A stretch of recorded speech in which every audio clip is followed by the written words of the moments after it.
이 시간 우리에게 주시는 하나님의 말씀 여호수아 11장 10절에서 23절 말씀입니다. 여호수아 11장 10절에서 23절 구약성경 337페이지 말씀입니다. 10절에서 23절 교독합니다. 하솔은 본래 그 모든 나라의 머리였더니 그때의 여호수아가 돌아와서 하솔을 치하고 그 왕을 칼날로 쳐 죽이고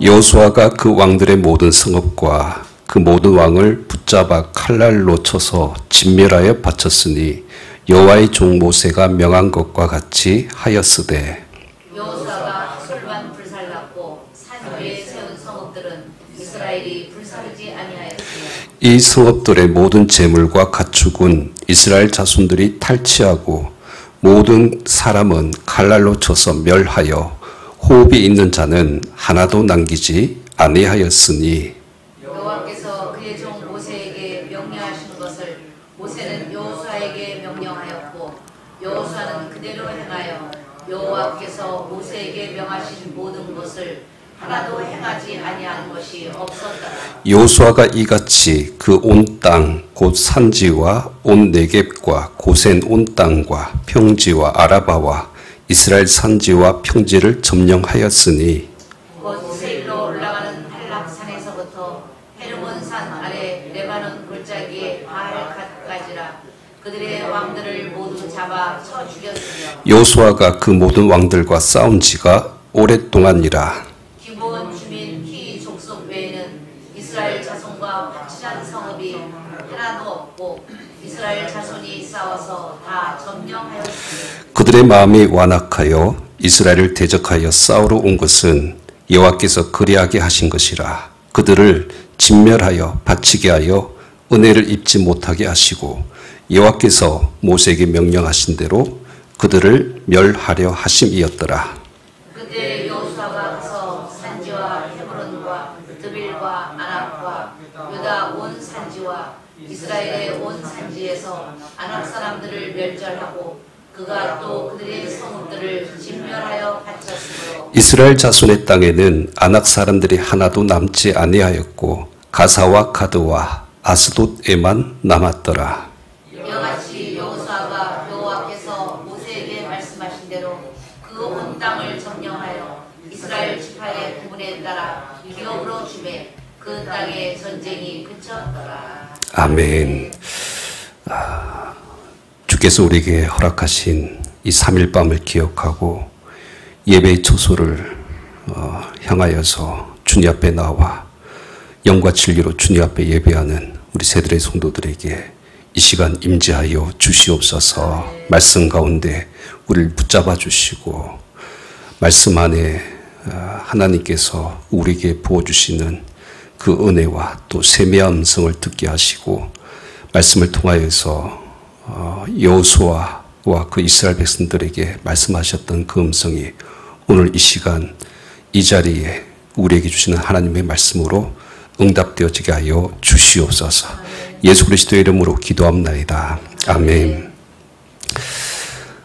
그동안 여호수아 말씀을 우리가 계속 나누었습니다. 오늘은 이제 11장 말씀을 통해서 지금까지 나누었던 이 여호수아의 전반부, 이 가나안 정복 전쟁에 대한 말씀들을 좀 함께 마무리 지으려고 합니다.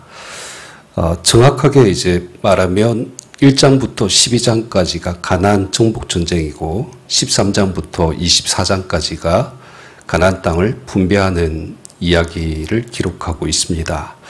한번 우리 좀 복습 한번 해볼까요? 여호수아 1장부터 쭉 머릿속에 한번 생각나시는 것들. 1장부터 5장까지는 그 가나안 땅에 아직 그 들어가기 전이 아니죠. 아직 전쟁을 하기 전에 준비하는 단계의 사건들을 기록하고 있습니다.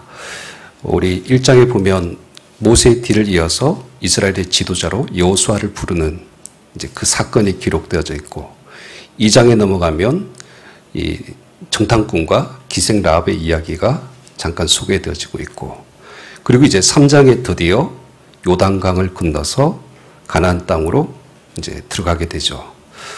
그리고 이제 4장에는 그 가나안 땅의 길갈이라는 곳에서 12개의 돌기둥을 세우는 사건, 5장에는 그곳에서 이스라엘 백성들이 그러니까 할례, 출애굽 1세대는 이미 할례를 다 했지만 2세대는 광야에서 태어나고 자랐기 때문에 할례를 못했습니다. 그래서 5장에서 이 할례를 하는 이 과정을 말씀을 나누었습니다. 그러니까 여기까지가 이제 전쟁을 시작하기 전까지의 준비 단계였어요. 그리고 이제 본격적으로 6장부터 가나안 정복 전쟁이 시작되는데 6장은 우리가 잘 아는 여리고성에 함락되는 사건을 기록하고 있습니다. 그리고 이제 7장에 보면 아이성을 쉽게 모니터를 줄 알았는데 실패하죠. 이제 그로 인해서 아간의 죄가 드러나는 이야기. 그래서 8장에 넘어가면 다시 이제 모든 것들을 바로잡아서 다시 아이성을 정복하는 그 이야기가 기록되어져 있습니다. 그리고 그러니까 이렇게 보면 또 한 가지가 더 있죠. 그 아이성이 함락되고 나서 그 다음에 어디로 가죠? 그렇죠. 세겜 땅에 있는 거리심산과 에발산 그 중간에 서서 하나님의 말씀을 나누고 그곳에서 제단을 쌓았던 그 이야기가 8장까지 이야기입니다. 그래서 여러분 6장부터 8장까지 동선을 이렇게 쭉 보시면 그러니까 길갈, 그 다음에 아이, 세겜으로 이어지는 가나안 땅의 충부 지역, 이 지역을 다 점령을 한 거예요. 쉽게 말해서 허리를 끊었다라고 이제 보시면 되겠습니다. 자, 그리고 이제 9장으로 넘어가면 갑자기 이제 기분 족속이 화친을 맺는 이야기가 나오죠. 그러니까 그들이 이제 속이고 가나안 족속 중에 유일하게 살려두는 이제 이방인 족속이 되는데, 이로 인해서 촉발된 것이 뭐냐면 이제 10장에 보면 가나안에 있는 남부에 있는 지역들, 이 5개 지역이 나오죠. 예루살렘, 야르못, 그 다음에 헤브론, 라기스, 에글론, 이 5개의 연합군들이 이제 기본으로 쳐들어오게 되고 이스라엘이 이와 대항하여서 싸우는 이야기, 그러니까 남부 지역을 점령하는 이야기가 10장의 내용입니다. 그리고 이제 쭉 지나가면 이제 오늘 11장 말씀을 보면 이제 어디가 남았죠? 중부 지역도 다 정복했고 가나안 남부 지역도 다 정복했어요. 그 다음에 북부 지역이 남은 거예요. 그래서 이 가나안 전쟁의 마지막 이 북부 연합군과의 전쟁 이야기입니다. 지난주에는 우리가 지금 컨퍼런스 참석 때문에 영상으로 설교를 들으셔서 이 감이 잘 안 잡히셨을 것 같아요. 이 북부 지역이 어딘가 잠깐 지난주에도 혹시 말씀을 드렸지만 사실은 이 북부 연합군은 여기 밑에 남부 지역에 있는 군사들보다 훨씬 더 강하고 그러니까 어려운 상대였습니다. 그러니까 그 11장 1절 말씀을 보시면 이 모든 전쟁을 주도하는 왕이 하솔 왕이에요. 그러니까 하솔 왕을 중심으로 하는 북부 지역의 5명의 왕들 이름이 쭉 나오죠. 그죠? 하솔 왕, 마돈 왕, 요밥, 시므론 왕, 악사 왕. 그 다음에 2절에 보면 이 연합군에 가담한 4개 지역이 나오는데 거의 모든 지역들이 다 이 전쟁에 참전하고요. 그 다음에 3절에 보면 그 연합군에 가담한 6족속이 나오죠. 근데 가나안은 총 대표적인 7족속 중에 6족속이니까 거의 모든 족속이 이 북부 연합군에 다 들어왔다는 거예요. 끝판왕이에요, 사실은. 총력전이고 전면전이고 이제는 더 이상 물러날 곳이 없으니까 모든 가나안의 사람들이 다 총력을 해가지고 이스라엘과 이제 전쟁을 하게 되는 그 이야기가 이제 지난주의 말씀의 배경이었습니다. 그리고 이제 4절, 5절 말씀을 봐주시면,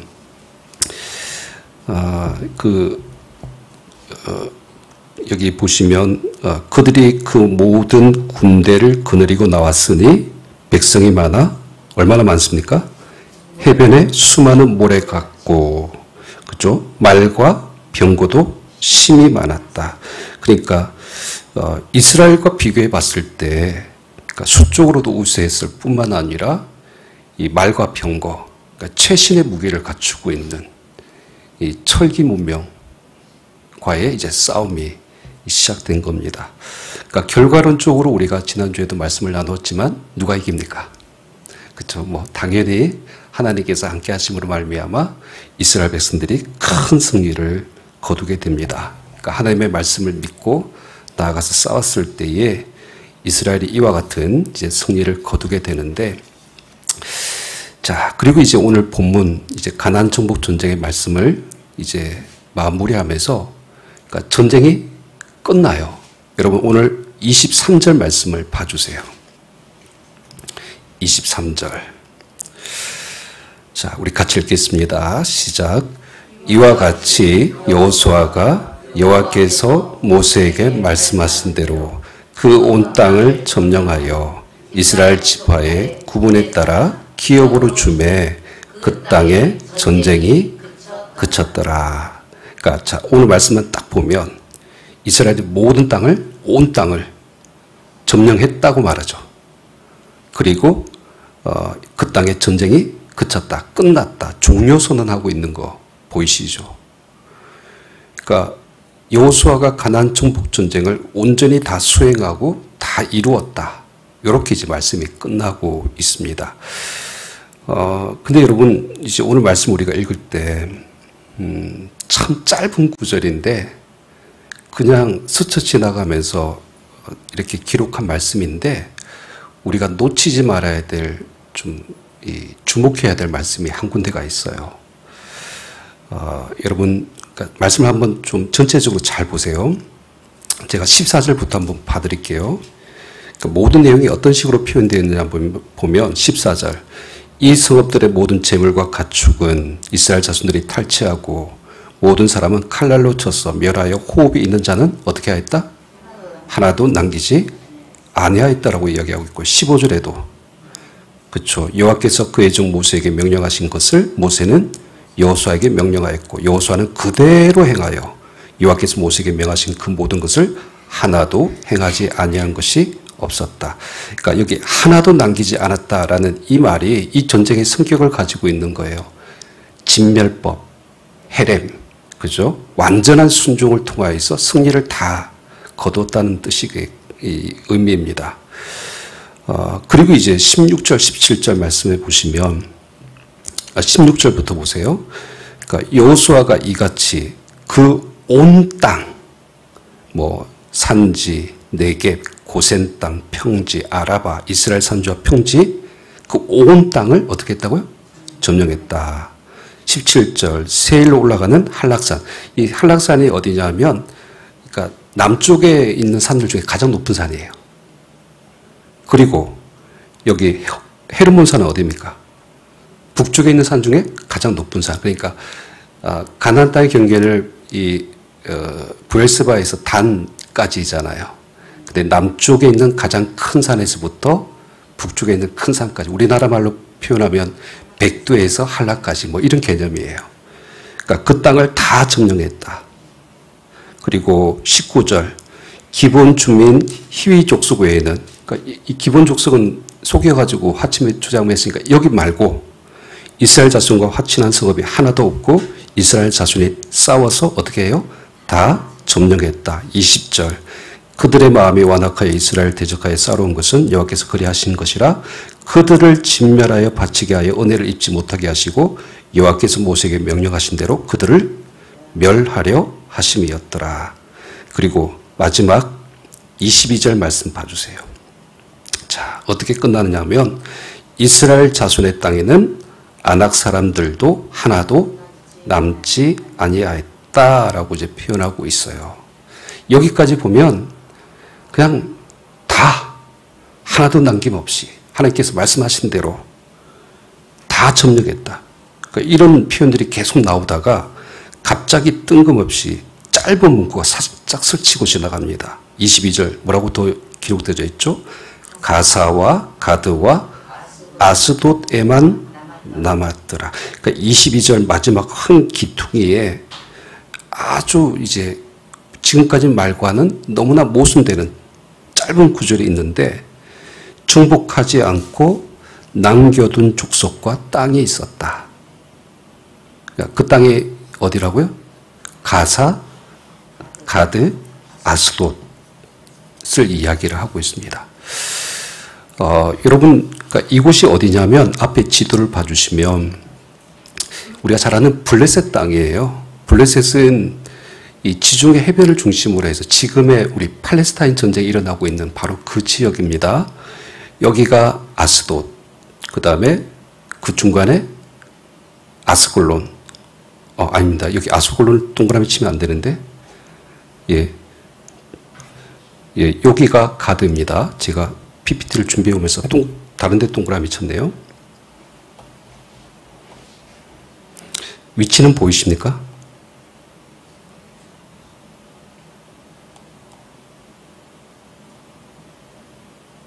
예, 여기입니다. 자, 아스돗, 그 다음에 가드, 가사.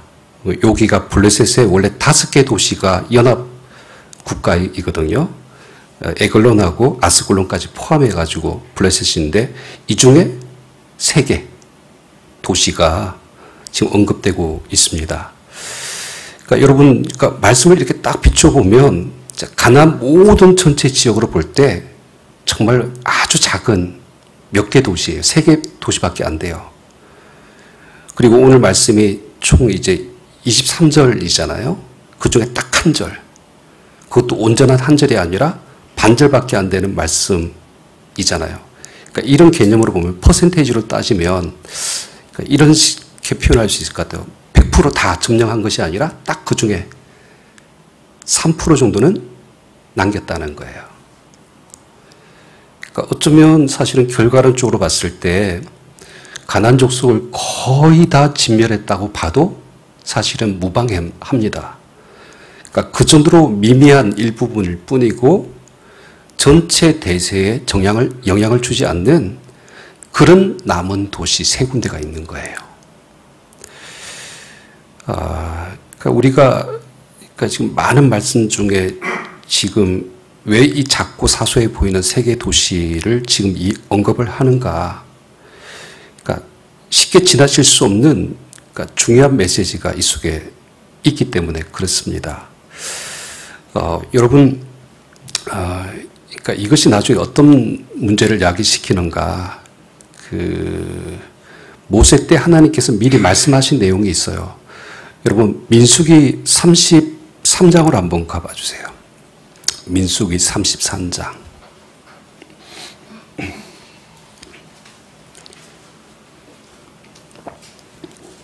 민수기 33장 55절. 그러니까 가나안 땅에 들어오기 전에 모압 평지에서 모세를 통해서 하나님께서 주셨던 말씀이 이 말씀인데 보세요. 너희가 만일 그 땅의 원주민을 너희 앞에서 몰아내지 아니하면 그 남겨둔 자들이 너희 눈에 뭐가 됩니까?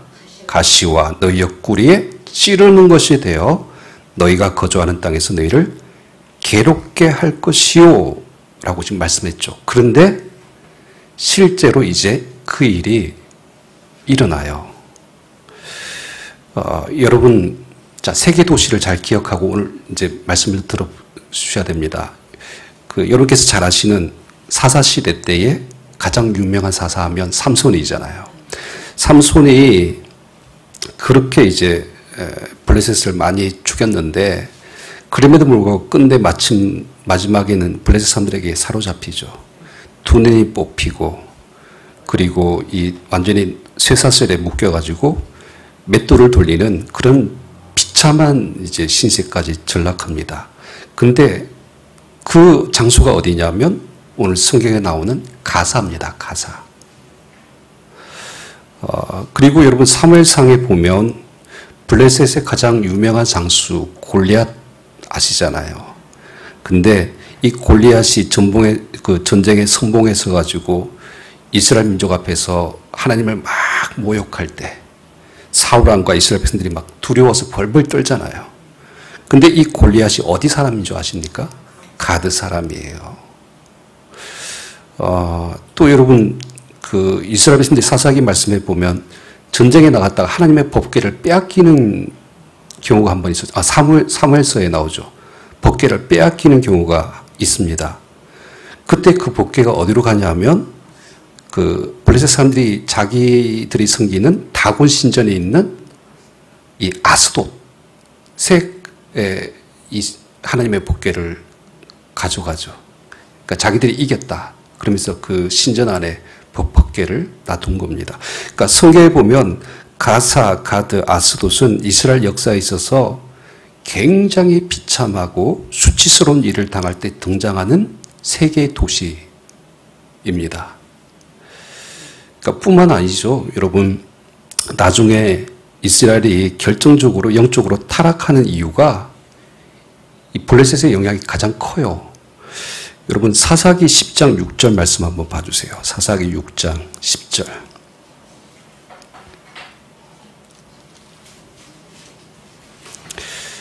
사사기 10장 6절. 자, 10장 6절, 10장 6절입니다. 자, 이 말씀 보시면 이스라엘 자손이 다시 여호와의 목전에서 악을 행하여 바알들과 아스다락과 아람의 신들과 시돈의 신들과 모압의 신들과 암몬 자손의 신들과, 자, 그 다음에 뭐라고 기록되어 있습니까? 블레셋 사람들의 신들을 섬기고 여호와를 버리고 그를 섬기지 아니하였다. 그러니까 결국 이로 인해서 지금 하나님을 버리고 남겨뒀던 블레셋의 우상을 섬겼던 이스라엘 백성들은 어떻게 될까요? 이 블레셋 사람들에 의해서 역전복을 당하는 거예요. 그래서 이스라엘 백성들이 그들의 포로가 되는 영적인 타락의 근본적인 원인을 제공했던 민족이 블레셋입니다. 그럴 때 이제 다시 오늘 본문으로 돌아와서 한번 생각을 해보세요. 만약에 여호수아가 만약 이렇게 장차 앞으로 일어날 이런 일들에 대해서 이 사실을 알았더라면 오늘 말씀처럼 그들을 그렇게 가만히 내버려 두거나 남겨두었을까요? 그러지 않았겠죠. 아무리 그들이 극렬하게 저항을 하고 또 겨우 이 3%밖에 되지 않는 이 작은 이제 숫자라 할지라도 아마 여호수아와 이스라엘 백성들은 끝까지 추적해가지고 하나님 말씀대로 그들을 완전히 진멸했을 것이라는 겁니다. 근데 이제 안타깝게도 이제 그렇게 하지 못했다는 거예요. 그래서 오늘 우리가 이 여호수아 전반부의 말씀을 좀 매덧지으면서 그러니까 한번 생각해 보려고 하는 것은 그러니까 분명히 성경에서는 전쟁이 그쳤다 이렇게 말을 하고 있고 뭐 전체적인 다 내용을 보면 그러니까 모세가 명령한 대로 하나도 남기지 않았다 뭐 이렇게 이야기하고 있지만 정확한 그 안에 있는 워딩이 뭐냐면 그렇죠? 별로 대수롭게 여기지도 않았고 남겨졌던 이 작은 도시들로 인하여서 남겨둔 채 이 전쟁이 그렇게 끝나버렸다. 이렇게 보는 것이 맞는 거예요. 이걸 좀 더 바꿔 말하면 97%의 순종을 했지만 3%는 불순종했다. 그러니까 이렇게 보는 거예요. 여러분 우리가 이 여호수아 6장부터 계속 이 전쟁을 우리가 좀 이렇게 살펴보았죠. 근데 이 가나안 전쟁의 이 승패는 어떻게 결정이 됐습니까? 뭐 사람의 숫자, 크기, 세력, 병기 이런 싸움이 아니었어요. 힘의 논리가 아니었어요. 이 모든 전쟁의 원리는 땅 따먹기 게임이 아니라 하나님 앞에 순종하느냐 순종하지 않느냐. 그러니까 이 싸움이었습니다. 그러니까 말씀에 순종해서 나아가서 너희가 밟는 그 모든 땅을 내가 너희에게 주리라. 그러니까 이 말씀대로 싸웠던 전쟁이었어요. 근데 지금 마지막에 와가지고 이 영적인 그 순간에 딱 마침표가 잘못 지키고 있는 거예요. 전쟁을 수행했는데 완전히 순종한 것처럼 보이는데 아주 작은 부분에 있어서 불순종했다는 것이죠. 그러니까 여기서부터 이제 이어지는 말씀의 내용이 이제 사사기로 접어들 수밖에 없는 이런 문제가 발생했다는 겁니다. 근데 여러분 오늘 여호수아 11장에서 그러니까 이 말씀을 보면서 단순히 이것이 이스라엘 민족에게만 있는 것이 아니라 사실은 우리들 안에 있는 문제이기도 하다는 것이죠. 그러니까 아마 저와 여러분들이 하나님 앞에서 순종 안 하겠다고 말하는 사람이 없어요. 그러니까 말로는 다 순종한다고 합니다. 근데 문제는 뭐냐면 그러니까 우리의 순종이 온전하지 못하다는 겁니다. 그러니까 순종은 하지만 어느 선까지 적당한 순종, 그러니까 이런 것들이 우리 신앙생활 속에 있다는 것이죠. 그러니까 이것이 오늘 여호수아처럼 앞으로 우리 삶 속에 어떤 큰 고통과 비참한 문제를 가져올지 모르니까 그렇게 하는 거예요.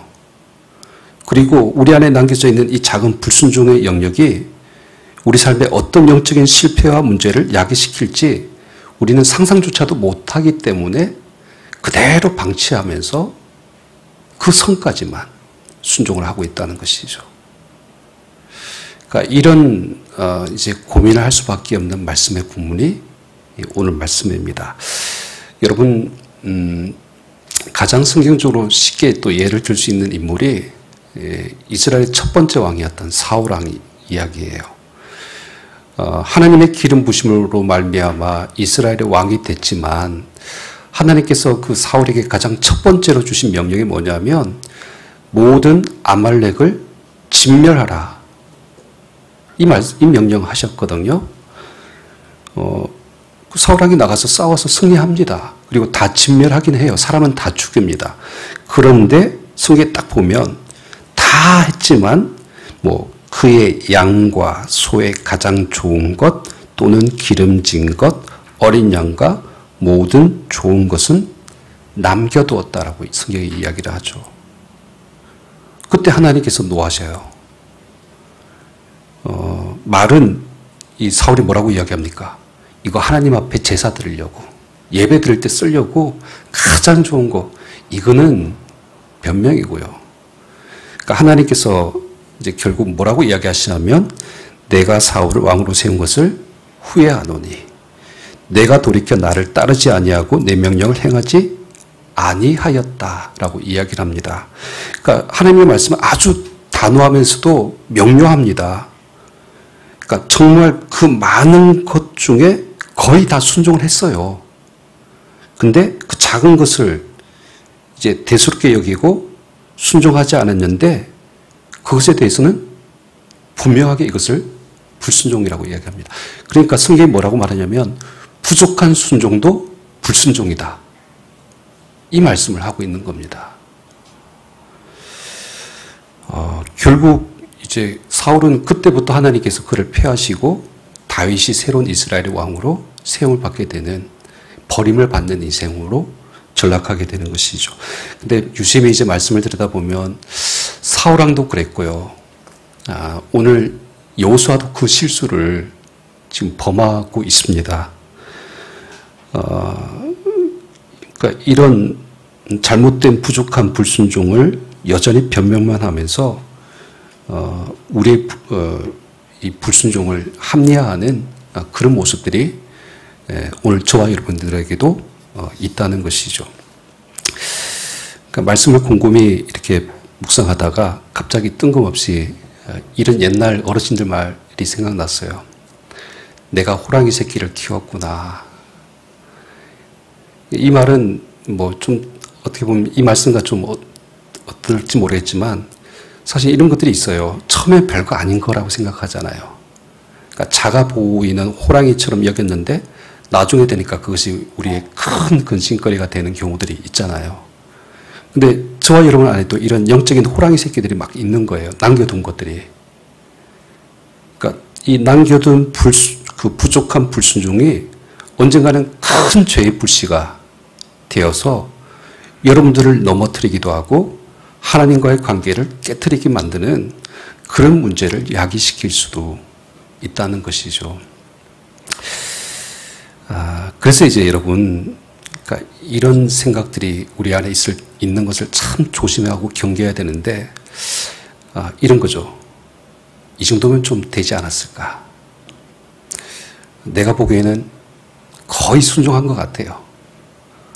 그러니까 이쯤이면 괜찮다. 괜찮아.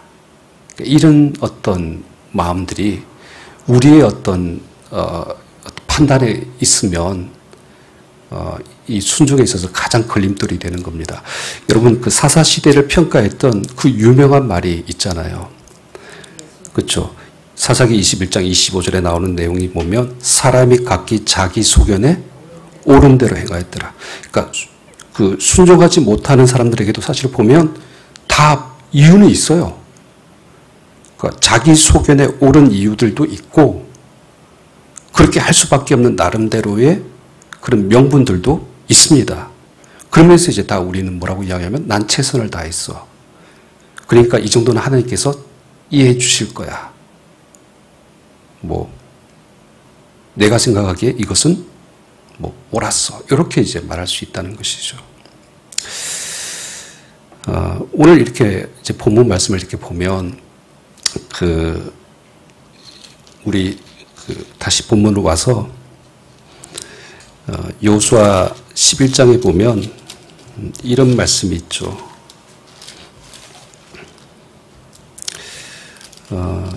그 전쟁이 오래되었더라가 어디가 있죠? 18절에 보면 여호수아가 그 모든 왕들과 싸운 지가 오랫동안이라. 그러니까 이 말씀이 담고 있는 함축적인 의미가 있어요. 그러니까 너무 힘들고 오랜 그 전쟁으로 인하여서 이제 지치고 피곤하고 힘들었을 것이라는 겁니다. 물론 여호수뿐만 아니라 이스라엘 백성들도 마찬가지겠죠. 전쟁을 5년 이상 한다는 것은 정말 힘든 겁니다. 그러니까 근데 97% 가나안 땅을 다 정복했으니까 저 3%는 괜찮을 것이다. 그렇게 생각했다는 거예요. 이쯤이면 됐다. 그러니까 이 부분이 문제였던 것입니다. 그런 일로 인해서 전쟁이 멈춰진 거예요. 여러분, 오늘 우리가 우리 삶에 있어서 그러니까 이와 같은 사소하고 작은 것이라 할지라도 우리 안에 불순종에 남겨둔 영역들이 있다면 어떻게 해야 될까요? 계속 끝까지 싸워야 되는 것들입니다. 그러니까 포기하지 말아야 되는 것들이죠. 어제도 지난주죠. 우리가 지난주에 영상설교 통해서 그 말씀 제목 기억나십니까? 그 가나안의 북부 연합군을 이스라엘 손에 다 넘겨주면서 하나님께서 마지막에 한 가지 이상한 명령하셨잖아요. 뭡니까? 11장 6절에 보면 말 뒷발에 힘줄을 끊고 그 다음에 그들의 병거를 불살라라. 그러니까 왜 말 힘줄을 끊고 병거를 불태우라고 하셨어요? 남겨두면 전쟁에 또 써먹을 수 있잖아요. 그러니까 이런 좋은 무기들을 가지고 있으면 주변의 나라들도 무서워서 침략을 못할 거 아닙니까? 근데 왜 하나님께서는 이거를 남기지 말고 다 불태워라, 없애라. 이유가 뭡니까? 하나님만 의지하라는 거예요. 말과 병거를 의지하지 말고 사람의 수와 크기와 세력을 의지하지 말고 오직 하나님만 의지하는 이 싸움을 해야 된다. 그러니까 이걸 지금 말씀하셨던 겁니다. 그러니까 제가 이 여호수아 말씀을 통해서 계속 누누이 말씀드렸지만은 이스라엘 민족뿐만 아니라 사실은 우리 교회 공동체 안에도 그러니까 이런 부분들이 참 중요합니다. 경계를 해야 될 것들이 있어요. 교회 하나님의 어떤 공동체 안에는 사람의 어떤 영향력, 어떤 그 힘의 논리, 숫자의 논리가 교회 안에서 그것을 좌지우지해서는 절대로 안 된다는 거예요. 철저하게 하나님의 은혜의 원리, 그 말씀에 대한 순종, 그리고 하나님을 향한 절대적인 신뢰, 의지, 이 모든 것들이 우리의 모든 결정의 순간순간마다 작동해야 된다는 것입니다. 서울에 이제 유명한 사건인데 모 교회에서 있었던 일이에요. 교회가 이제 건축을 결심하고 예배당을 정말 아름답게 또 어마어마하게 좋게 크게 지었습니다. 잘 지었어요. 근데 문제는 뭐냐면 교회가 너무 커요. 근데 성도들의 숫자는 아직 좀 부족했어요. 적었어요. 그래서 교인들은 많지 않은데 교회 공간이 너무 많이 남아서 이럴 경우는 어떻게 해야 되죠? 이제 열심히 전도해가지고 교회를 채우면 되지 않습니까? 근데 이제 교회 당회에서 어떤 결정을 내렸냐면 이 교회 공간이 너무 많이 남으니까 이제 교회 건축에 들어간 부채도 있으니까 그걸 갚기 위해서 교회 공간을 임대로 내주는 걸로 그렇게 결정을 했어요. 여러분 어떠세요? 그러니까 교회로 와서는 정말 좋은 방법이잖아요. 교회가 좀 더 부흥하기 전까지 그렇게 이제 교회 재정을 충당할 수도 있고 뭐 이런 것들입니다. 또 예상외로 임대 수수료가 정말 장난이 아니었어요. 어마어마한 수익을 발생시켰다고 합니다. 다 좋았어요. 근데 결과론적으로 어떻게 됐을까요?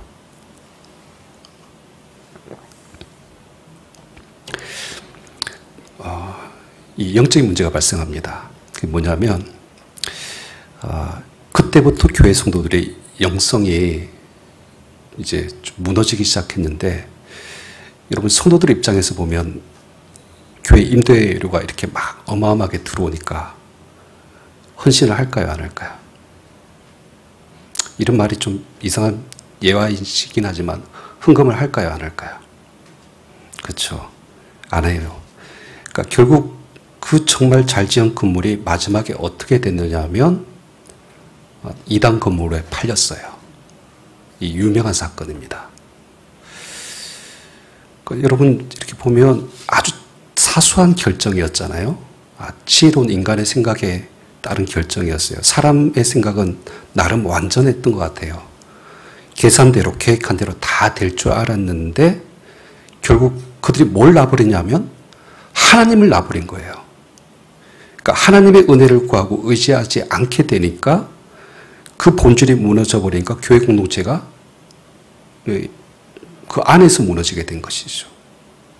그러니까 이런 것들을 우리가 경계를 해야 되는 겁니다. 이번 주가 우리 새들교회 설립 5주년이 되는 주간입니다. 특별히 우리 집사님들도 지금 많이 기도하고 계시겠지만 그러니까 이번 한 주 동안 우리가 교회를 위해서 많이 기도해야 됩니다. 근데 제가 이번 주에 이렇게 기도하면서 고민하고 또 들었던 그 생각이 뭐냐면 처음 5년 전 우리 새들교회가 시작할 때 그 초심이 무엇이었는가 이걸 계속 생각했습니다. 사실 그때는 정말 절박했던 것 같아요. 사람의 생각과 계획대로 다 되지 않았어요. 그럴 때 이제 모든 것들이 다 안 되는 가운데서 마지막에 하나님께서 우리 새들교회가 정말 하나님만 바라보고 의지하도록 만드셨던 그런 시간들이 있었습니다. 그러면서 그렇게 이제 낮아지게 하신 다음에 하나님만 바라보게 하신 다음에 하나님께서 일하셨어요. 그래서 이 공간을 보여주셨고 인도하셨고 또 이곳에서 첫 예배를 5년 전 6월 첫째 주에 이 자리에서 예배를 시작하게 하셨습니다. 그러니까 우리가 생각했던 기대와 방식은 절대 아니었던 것 같아요. 그러니까 하나님의 은혜로 말미암아 시작된 방법이었죠.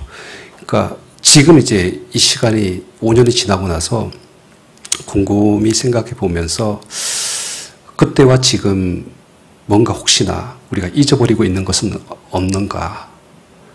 그때 그 마음속에서 혹시 우리가 달라진 것들이 없는가? 그러니까 이런 생각들을 가져봤습니다. 그러니까 초심을 잃어버리고 어느 순간 그러니까 현실에 안주하다 보면 여러 가지 사람의 생각으로 그러니까 이런저런 방법들을 구하다 보니까 어느 순간에 하나님을 놔버리는 경우들이 있습니다.